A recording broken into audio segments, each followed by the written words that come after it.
వంగలో రకాలండి ఇవి. మామూలుగా మూడు చెప్పున వేసాం. గ్రీన్ అండి, మీరు చూశారు కదా, నిన్న ఫోటోలు పెట్టాను నేను. లాంగ్ గ్రీన్ ఇదివన్నీ కూడా బాగా కాస్తాయండి కాపు.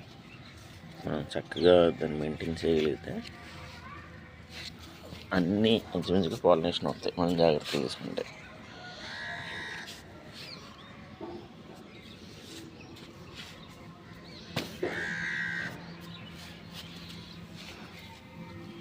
ఇది పర్పుల్ అండి, చాలా పెద్దగా అందంగా బాగా వస్తుంది.